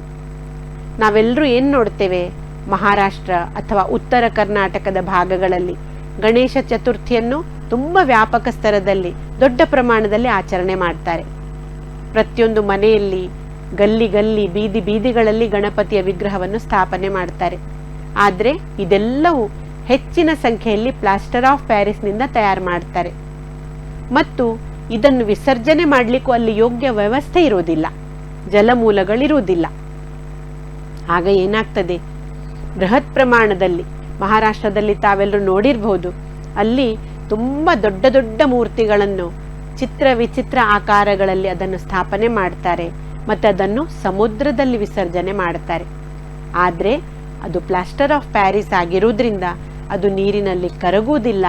ಆ ಸಮುದ್ರದ ಅಲೆಗಳು ಪೂಜೆ ಮಾಡಿದಂತಹ ಈ ಗಣಪತಿಯ ಅಂಗಾಂಗಗಳು, ಕೈ, ಕಾಲು, ಶಿರ, ಸೊಂಡಿಲು ಇತ್ಯಾದಿ ಅದೆಲ್ಲವೂ ಭಿನ್ನವಾಗಿ ಅವೆಲ್ಲವೂ ಕೂಡ ಆ ಸಮುದ್ರದ ದಡಕ್ಕೆ ಬಂದು ಬೀಳುತ್ತದೆ. ಅದರ ನಂತರ ಮಹಾನಗರ ಪಾಲಿಕೆಯವರು ಅದೆಲ್ಲವನ್ನು ತಮ್ಮ ಕಸ ತುಂಬುವ ಲಾರಿಯಲ್ಲಿ ತುಂಬಿಸಿ ಅದನ್ನು ಬೇರೆಲ್ಲಿಯೂ ಹೋಗಿ ವಿಸರ್ಜನೆ ಮಾಡ್ತಾರೆ. ಇದನ್ನೆಲ್ಲ ನೋಡುವಾಗ ಅತ್ಯಂತ ಖೇದವೆನಿಸ್ತದೆ. ಯಾಕಂದ್ರೆ ಯಾವ ದೇವತೆ ನಾವು ಗಣೇಶ ಚತುರ್ಥಿಯ ದಿವಸ ಅತ್ಯಂತ ಭಕ್ತಿ ಭಾವದಿಂದ ಸಂಭ್ರಮದಿಂದ ಆ ತತ್ವವನ್ನು ಆವಾಹನ ಮಾಡಿ ಪೂಜೆ ಮಾಡಿರ್ತೇವೆ, ಅಂತಹ ಒಂದು ವಿಶಿಷ್ಟ ದೈವೀ ತತ್ವ ಬಂದಂತಹ ಆ ಮೂರ್ತಿಯನ್ನು ಈ ಪ್ರಕಾರದಲ್ಲಿ ಅಯೋಗ್ಯ ರೀತಿಯಲ್ಲಿ ವಿಸರ್ಜನೆ ಮತ್ತು ಅದನ್ನು ಈ ರೀತಿ ನಾಶ ಮಾಡುವುದರಿಂದ ಆ ತತ್ವದ ಅವಕೃಪೆ ಆಗ್ತದೆ ಬಂಧುಗಳೇ. ದೇವತೆಯ ಕೃಪೆಗಾಗಿ ಪ್ರತಿಯೊಂದು ಆಚರಣೆ ಮತ್ತು ಉಪಾಸನೆ ಮಾಡುವಂಥದ್ದು. ಆದರೆ ಆ ಮೂರ್ತಿಯ ವಿಡಂಬನೆ ಅಥವಾ ಅವಮಾನ ಇದು ಅತ್ಯಂತ ಘಾತಕ ಸಂಗತಿ ಆಗ್ತದೆ. ಸಮಾಜಕ್ಕೆ ಇದರಿಂದ ಹಾನಿಯಾಗುವ ಸಾಧ್ಯತೆ ಇರ್ತದೆ. ಅದಕ್ಕಾಗಿ ಇಂತಹ ಅಯೋಗ್ಯ ಕೃತಿಗಳನ್ನು ತಡೆಗಟ್ಟಲಿಕ್ಕೆ ಸನಾತನ ಸಂಸ್ಥೆ ಕಳೆದ 3 ದಶಕಗಳಿಂದ ಪ್ರಯತ್ನ ಮಾಡ್ತಾ ಇದೆ. ನಾವು ಕೂಡ ಇಂತಹ ತಪ್ಪು ನಮ್ಮಿಂದ ಆಗದ ಹಾಗೆ ಆ ದೇವತೆಯ ಕೃಪೆಗಾಗಿಯೇ ನಾವು ಅವನ ಉಪಾಸನೆ ಮಾಡುವಂಥದ್ದು.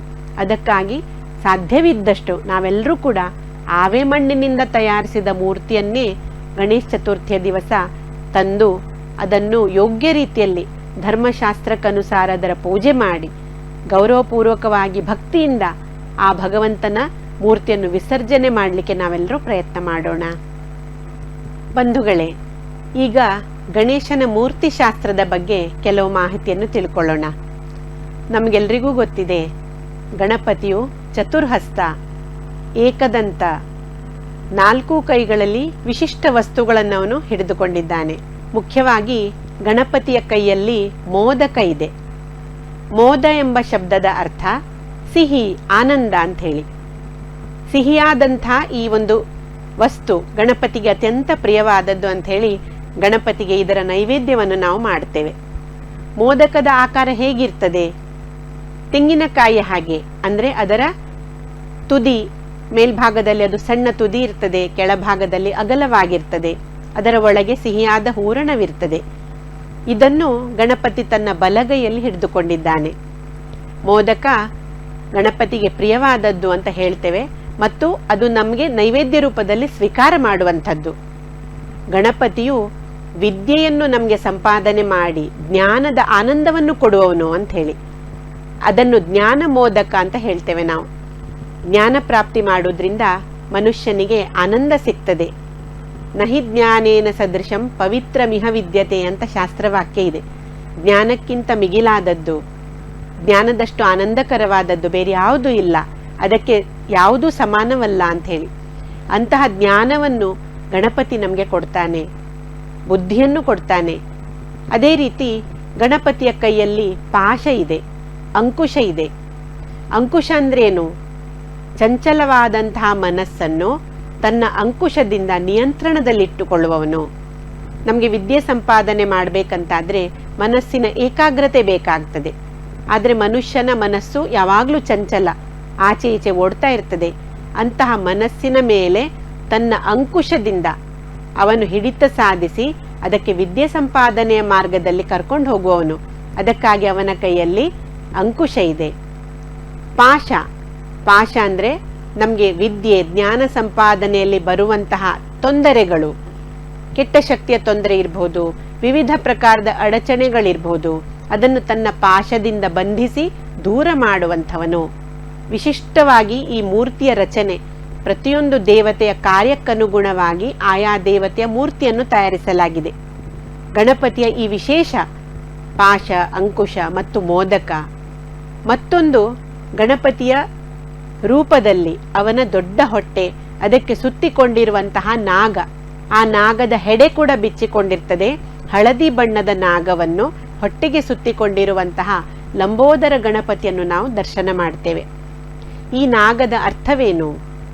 ಪದ್ಮನಾಭ ಎಂಬ ಹೆಸರಿನ ಈ ನಾಗ ಇದು ವಿಶ್ವಕುಂಡಲಿನಿಯ ಪ್ರತೀಕವಾಗಿದೆ.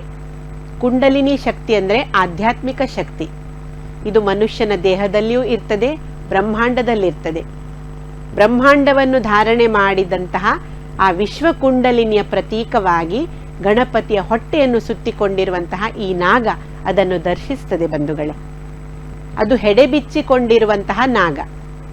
ಹೆಡೆ ಬಿಚ್ಚಿರುವುದಂದ್ರೆ ಏನರ್ಥ?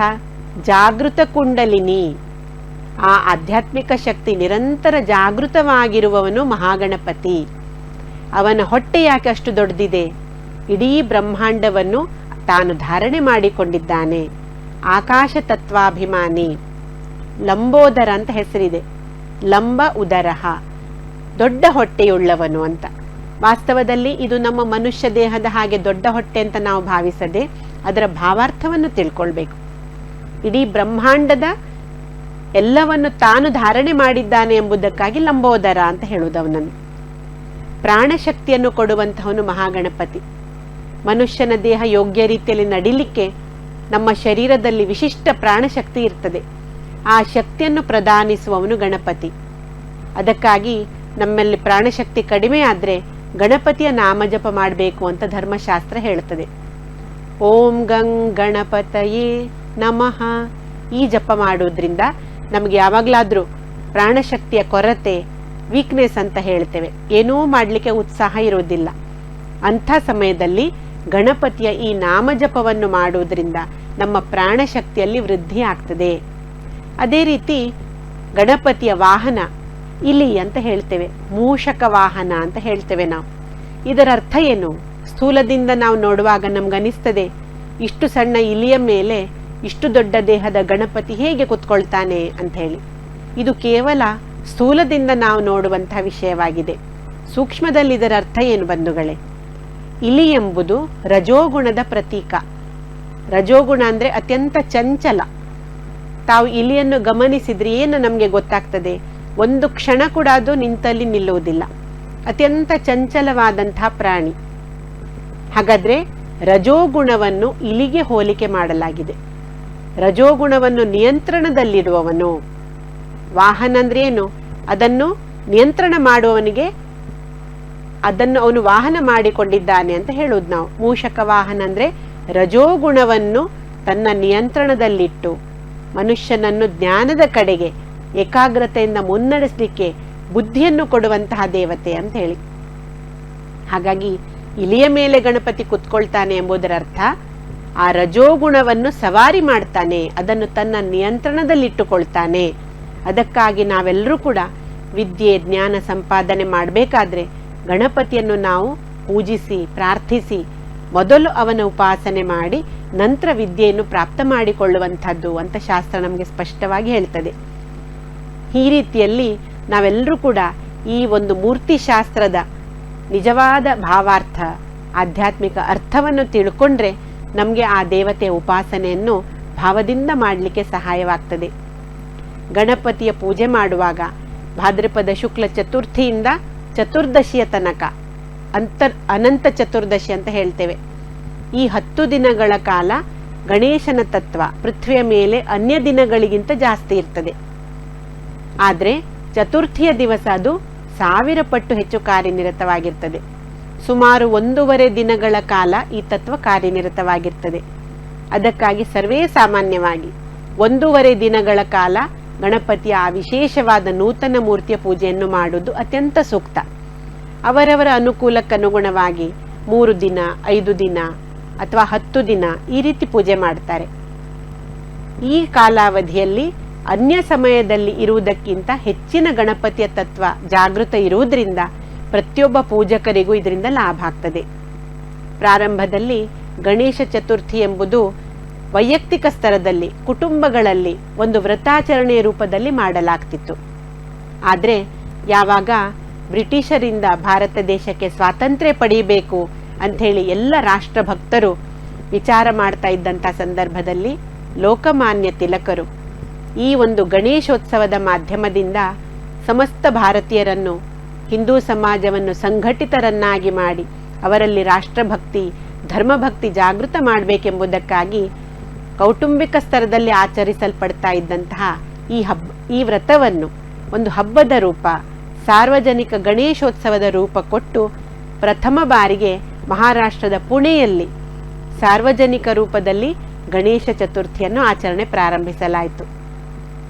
ಈ ಒಂದು ಮಾಧ್ಯಮದಿಂದ ಆ ಗಣೇಶನನ್ನು ಅಲ್ಲಿ ಸಾರ್ವಜನಿಕವಾಗಿ ಪೂಜೆ ಮಾಡುವುದರ ಜೊತೆಗೆ ಎಲ್ಲ ಭಾರತೀಯರು ಮತ್ತು ಹಿಂದೂಗಳ ಮನಸ್ಸಿನಲ್ಲಿ ಸ್ವಾತಂತ್ರ್ಯ ಬೇಕು, ರಾಷ್ಟ್ರ ಮತ್ತು ಧರ್ಮದ ರಕ್ಷಣೆಗಾಗಿ ಸ್ವಾಭಿಮಾನದಿಂದ ನಾವೆಲ್ಲರೂ ಬದುಕಬೇಕಂತಾದ್ರೆ ಮತ್ತೊಮ್ಮೆ ನಾವು ಭಾರತ ಮಾತೆಯನ್ನು ಆ ಬ್ರಿಟಿಷರ ಕೈಯಿಂದ ನಾವು ಅದಕ್ಕೆ ಸ್ವಾತಂತ್ರ್ಯ ಗಳಿಸಬೇಕಂತ ಹೇಳಿ ಎಲ್ಲರ ಮನಸ್ಸಿನಲ್ಲಿ ರಾಷ್ಟ್ರಭಕ್ತಿಯನ್ನು ಜಾಗೃತ ಮಾಡಲಿಕ್ಕೆ ಈ ಗಣೇಶೋತ್ಸವದ ಒಂದು ವೇದಿಕೆಯನ್ನು ಬಳಕೆ ಮಾಡಿದ್ರು.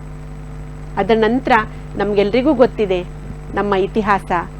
ಎಲ್ಲರೂ ಕೂಡ ಸಂಘಟಿತರಾಗಿ ಬ್ರಿಟಿಷರ ವಿರುದ್ಧ ನಾನಾ ರೀತಿಯಲ್ಲಿ ಚಳವಳಿಗಳನ್ನು, ಆಂದೋಲನಗಳನ್ನು ಮಾಡಿ ಯಾವ ರೀತಿ ಭಾರತಕ್ಕೆ ಸ್ವಾತಂತ್ರ್ಯ ಸಿಕ್ಕಿತು ಅಂದರೆ ಲೋಕಮಾನ್ಯ ತಿಲಕರಂತಹ ಮಹಾಭಕ್ತರು, ರಾಷ್ಟ್ರಭಕ್ತರು ಈ ಒಂದು ಗಣೇಶೋತ್ಸವದ ಮಾಧ್ಯಮದಿಂದ ಜನರ ಮನಸ್ಸಿನಲ್ಲಿ ರಾಷ್ಟ್ರಪ್ರೇಮವನ್ನು ನಿರ್ಮಾಣ ಮಾಡುವ ಪ್ರಯತ್ನಗಳನ್ನು ಮಾಡಿದ್ರು.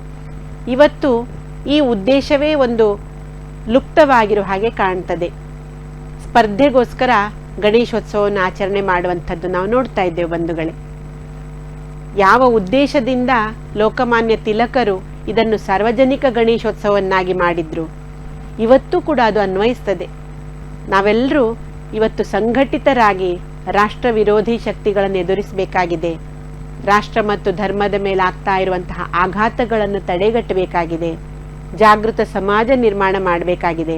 ಅದಕ್ಕಾಗಿ ನಾವೆಲ್ಲರೂ ಕೂಡ ಈ ಗಣೇಶೋತ್ಸವದ ವಾಸ್ತವಿಕ ಅರ್ಥ, ಯಾವ ಉದ್ದೇಶದಿಂದ ಇದರ ಆಚರಣೆ ಶುರು ಮಾಡಲಾಯಿತು, 1000 ಪಟ್ಟು ಹೆಚ್ಚು ಕಾರ್ಯನಿರತವಾಗುವಂತಹ ಗಣಪತಿ ತತ್ವದಿಂದ ಸಮಷ್ಟಿಗೂ ಲಾಭ ಆಗಬೇಕು, ವೈಯಕ್ತಿಕ ಸ್ತರದಲ್ಲಿ ಕೂಡ ಲಾಭ ಆಗಬೇಕು, ಈ ಉದ್ದೇಶದಿಂದ ಇದರ ಆಚರಣೆ ಪ್ರಾರಂಭಿಸಲಾಯಿತು. ಇವತ್ತು ಇದರ ಬಗ್ಗೆ ಅಜ್ಞಾನದಿಂದ ಅಥವಾ ಗೊತ್ತಿಲ್ಲದೆ ಇರೋದ್ರಿಂದ ಅನೇಕ ಪ್ರಕಾರದ ತಪ್ಪು ಆಚರಣೆಗಳಾಗ್ತದೆ. ಆ ಗಣೇಶೋತ್ಸವಕ್ಕೆ ಸಂಬಂಧವೇ ಇಲ್ಲದಂತಹ ಕೆಲವೊಂದು ಮನೋರಂಜನಾ ಕಾರ್ಯಕ್ರಮಗಳನ್ನು ಆಯೋಜನೆ ಮಾಡುವಂಥದ್ದು, ದೊಡ್ಡ ಧ್ವನಿಯಲ್ಲಿ DJ ಅಥವಾ ಮೈಕ್ ಇಡುವಂಥದ್ದು, ಇದೆಲ್ಲವನ್ನು ನಾವು ನೋಡ್ತೇವೆ. ಇದರ ಬಗ್ಗೆ ಎಲ್ಲ ಗಣೇಶ ಮಂಡಳಿಗಳು ಜಾಗೃತರಾಗಬೇಕು. ಸಮಾಜದಲ್ಲಿ ಭಗವಂತನ ಭಕ್ತಿಯನ್ನು ವೃದ್ಧಿ ಮಾಡಲಿಕ್ಕೆ, ಭಕ್ತಿಯನ್ನು ವರ್ಧಿಸುವಂತಹ ಕಾರ್ಯಕ್ರಮಗಳನ್ನು ಆಯೋಜನೆ ಮಾಡಬಹುದು. ಸಮಾಜ ಸೇವೆ ಮಾಡ್ತಾ ಇರುವಂಥವರಿಗೆ ಸತ್ಕಾರ ಮಾಡುವಂಥದ್ದು ಅಥವಾ ಕಲಾವಿದರಿಗೆ ಪ್ರೋತ್ಸಾಹ ನೀಡುವಂಥದ್ದು, ವಿದ್ಯಾರ್ಥಿಗಳಿಗೆ ಸನ್ಮಾನ ಮಾಡಿ ಅವರಿಗೆ ಮುಂದಿನ ವಿದ್ಯಾಭ್ಯಾಸಕ್ಕೆ ಸಹಾಯ ಒದಗಿಸುವಂಥದ್ದು, ಯಾರಿಗೆ ಅವಶ್ಯಕತೆ ಇದೆ ಅಂತಹ ವ್ಯಕ್ತಿಗಳಿಗೆ ಸಮಾಜದ ಕಾರ್ಯವನ್ನು ಮಾಡುವಂಥವರಿಗೆ ಸಹಾಯ ಮಾಡುವುದು, ಈ ರೀತಿ ಸಮಷ್ಟಿಗೆ ಉಪಯೋಗವಾಗುವಂತಹ ಕಾರ್ಯಕ್ರಮಗಳನ್ನು ಗಣೇಶೋತ್ಸವ ಮಂಡಳಿಗಳು ಮಾಡಿದರೆ ಕಾಲಾನುಸಾರ ಯಾವ ರೀತಿಯಲ್ಲಿ ತಿಲಕರು ಇದರ ಆಚರಣೆ ಪ್ರಾರಂಭ ಮಾಡಿದ್ರು ಅದರ ಒಂದು ಉದ್ದೇಶ ಸಫಲವಾಗಬಹುದು. ಈ ಬಗ್ಗೆ ಸಮಾಜದಲ್ಲಿ ಎಲ್ಲರೂ ಜಾಗೃತರಾಗಿ ಯೋಗ್ಯ ರೀತಿಯಲ್ಲಿ ಗಣೇಶನ ಕೃಪೆಯನ್ನು ಸಂಪಾದಿಸ್ಲಿಕ್ಕಾಗಿಯೇ ನಾವು ಈ ಆಚರಣೆಯನ್ನು ಮಾಡುವಂತೆ ಅವನೇ ಸದ್ಬುದ್ಧಿಯನ್ನು ಕರುಣಿಸಲಿ ಅಂತ ಹೇಳಿ ಪ್ರಾರ್ಥನೆ ಮಾಡಬೇಕಾಗಿದೆ ನಾವುಗಳು. ಗಣೇಶ ಚತುರ್ಥಿಯ ದಿವಸ ಪ್ರತಿಯೊಬ್ಬ ಭಕ್ತನು ನಾವು ಇಷ್ಟು ಹೊತ್ತು ಈ ಕಾರ್ಯಕ್ರಮದಲ್ಲಿ ತಿಳ್ಕೊಂಡ ರೀತಿಯಲ್ಲಿ ತಮ್ಮ ತಮ್ಮ ಶಕ್ತಿಯಾನುಸಾರ ಪಂಚೋಪಚಾರ ಪೂಜೆ, ಷೋಡಶೋಪಚಾರ ಪೂಜೆ ಮೂಲಕ 1000 ಪಟ್ಟು ಹೆಚ್ಚು ಕಾರ್ಯನಿರತವಾಗುವಂತಹ ಗಣಪತಿಯ ತತ್ವವನ್ನು ಆ ಮಣ್ಣಿನಿಂದ ತಯಾರಿಸಿದಂತಹ ಮೂರ್ತಿಯಲ್ಲಿ ಆಕರ್ಷಣೆ ಮಾಡಿ ಅದರ ಉಪಾಸನೆ ಮಾಡಿ ಸಂಪೂರ್ಣವಾಗಿ ಆ 1000 ಪಟ್ಟು ಹೆಚ್ಚು ತತ್ವದ ಲಾಭ ಪಡ್ಕೊಳ್ಳಿಕ್ಕೆ ಪ್ರಯತ್ನ ಮಾಡೋಣ. ಶ್ರೀ ಗಣೇಶನ ಕೃಪೆ ನಮ್ಮೆಲ್ಲರ ಮೇಲಾಗಲಿ. ಗಣೇಶ ಚತುರ್ಥಿಯ ದಿವಸ ಅವನಲ್ಲಿ ನಾವೆಲ್ಲರೂ ಪ್ರಾರ್ಥನೆ ಮಾಡಬೇಕು. ನನ್ನ ವಿದ್ಯಾರ್ಜನೆ ಅಥವಾ ನನ್ನ ಯಾವುದೇ ಜೀವನದಲ್ಲಿ ಬರುವಂತಹ ಕಾರ್ಯಗಳು ನಿರ್ವಿಘ್ನವಾಗಿ ನೆರವೇರಲಿ. ಅದಕ್ಕೆ ಬೇಕಾದಂತಹ ಜ್ಞಾನ ಬುದ್ಧಿಶಕ್ತಿಯನ್ನು ನೀನೇ ಪ್ರದಾನಿಸು ಭಗವಂತ. ಇಡೀ ಸಮಾಜದಲ್ಲಿ ಇವತ್ತೇನು ಅಧರ್ಮ ತಾಂಡವವಾಡ್ತಾ ಇದೆ ಅದೆಲ್ಲವೂ ನಷ್ಟವಾಗಿ ಮತ್ತೊಮ್ಮೆ ಧರ್ಮಾಧಾರಿತವಾದಂತಹ ಸ್ವಸ್ಥ ಆರೋಗ್ಯವಂತ ಸಮಾಜ ನಿರ್ಮಾಣವಾಗಲಿ. ಎಲ್ಲ ಈ ದುಷ್ಕೃತ್ಯಗಳನ್ನು ಮಾಡುವಂತಹ ಅಧರ್ಮಿಗಳ ಮನಸ್ಸಿನಲ್ಲಿ ನೀನೇ ಸಚ್ಚಿಂತನೆ ಸತ್ವಿಚಾರಗಳನ್ನು ನಿರ್ಮಾಣ ಮಾಡು. ರಾಷ್ಟ್ರ ಮತ್ತು ಧರ್ಮಕ್ಕಾಗಿ ಕಾರ್ಯ ಮಾಡಲಿಕ್ಕೆ ನೀನೇ ನಮ್ಮೆಲ್ಲರಿಗೆ ಶಕ್ತಿ ಪ್ರೇರಣೆ ಭಕ್ತಿಯನ್ನು ನೀಡು. ಈ ರೀತಿ ನಾವು ಆ ಗಣಪತಿಯ ತತ್ವದಲ್ಲಿ ಆ ಗಣೇಶನೆಂಬ ದೇವತೆಯಲ್ಲಿ ಪ್ರಾರ್ಥನೆ ಮಾಡಿದರೆ ನಿಶ್ಚಿತವಾಗಿ ಗಣೇಶೋತ್ಸವ ಅಥವಾ ಈ ಗಣೇಶ ಚತುರ್ಥಿಯ ಸಂಪೂರ್ಣ ಆಧ್ಯಾತ್ಮಿಕ ಲಾಭವನ್ನು ನಾವೆಲ್ಲರೂ ಪಡ್ಕೊಳ್ಬಹುದು. ಸೂಕ್ತ ನ್ಯೂಸ್ನ ಎಲ್ಲ ವೀಕ್ಷಕರಿಗೆ ಗಣೇಶ ಚತುರ್ಥಿಯ ಹಾರ್ದಿಕ ಶುಭಾಶಯಗಳು. ಇವತ್ತು ಹಿಂದೂ ಧರ್ಮದಲ್ಲಿ ಹೇಳಿದಂತಹ ಈ ಎಲ್ಲ ವಿಚಾರಗಳನ್ನು ನಾವು ತಿಳ್ಕೊಂಡು ಗಣಪತಿಯ ಕೃಪೆಯನ್ನು ಸಂಪಾದಿಸಲಿಕ್ಕಾಗಿ ಈ ಬಾರಿ ಗಣೇಶ ಚತುರ್ಥಿಯನ್ನು ಆಚರಣೆ ಮಾಡೋಣ. ಸಮಸ್ತ ಸಮಾಜದ ಮೇಲೆ ಗಣಪತಿಯ ಕೃಪೆಯಾಗಲಿ ಅಂತ ಪ್ರಾರ್ಥನೆ ಮಾಡ್ತಾ ಇವತ್ತಿನ ವಿಷಯವನ್ನು ಮುಗಿಸ್ತೇನೆ. ಎಲ್ರಿಗೂ ನಮಸ್ಕಾರ.